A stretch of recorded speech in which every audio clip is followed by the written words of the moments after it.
Magandang hapon mga ka-happy hour. Narito ang mga balita para sa MBC TV Network News Update, 3 PM edition. Mababang coverage ng PhilHealth sa hospital bills ng mga pasyente, ikinadismaya. Yan ang MBC TV Network News, ni Raymond Dadpaas.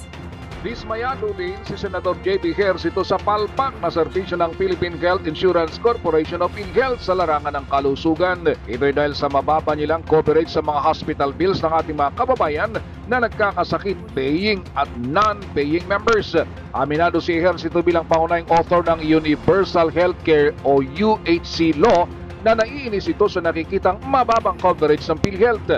Ibinigay na halimbawa ang kaso ng isang pasyente na may 500,000 pesos na hospital bill at 12,000 pesos lamang ang binayaran ng PhilHealth. Dahil nasa 5 taon na ang implementasyon ng UHC, kaya dapat ay nararamdaman na ng ating mga kababayan. Pinagsabihan ni Ejercito ang PhilHealth na sila ay hindi isang private corporation na kailangang kumita o magkaroon ng savings na 90 billion pesos. Sila ay gobyerno na dapat ay ibigay ang serbisyo sa taong bayan. Nauna nang hiniling ni Ejercito na palitan na ang liderato ng PhilHealth dahil sa kapalpakan ng mga ito. Ang PhilHealth ay pinamumulan ngayon ni Ginoong Emmanuel Ledesma bilang Chief Executive Officer. So bakit pag umabot ng milyon o 500,000, ba't ang binibigyan ng PhilHealth 12,000? Ano ba kayo? Private corporation? Tinitipid nyo? Eh dapat yan binibigay natin sa taong bayan. Not until, I have seen already that siguro na hanggat nakikita natin na may mga kababayan tayo na pumipila pa, humihingi ng tulong, hindi makabayad sa ospital, hindi pa natin nakikita na naging successful tayo. And then you will say that there is a 90 billion excess.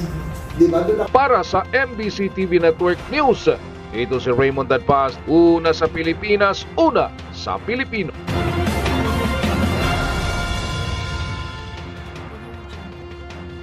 Samantala, President Marcos, nakabalik na sa bansa matapos ang pagdalo sa ASEAN Summit and related summits. Nakabalik na sa Pilipinas si Pangulong Ferdinand Marcos Jr. matapos ang pagdalo nito sa ASEAN Summit and related summits sa Lao PDR. Lumapag ang presidential plane sa Villamor Air Base ng 10:23 noong Biyernes ng gabi. Sinabi nito na ang tinalakay ng mga ASEAN leaders ay hindi lamang tungkol sa mga hamon na kanilang hinaharap bawat isa, at sa halip ay ang kahalagahan ng paghahanap ng solusyon para kaligtasan ng rehiyon.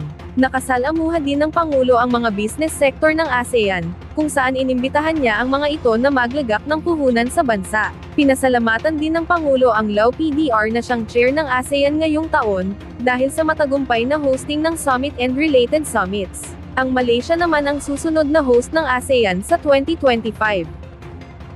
At yan ang mga balita para sa MBC TV Network News Update, 3 PM edition. Abangan ang mga susunod na balitaan mamaya, para sa 4 PM edition.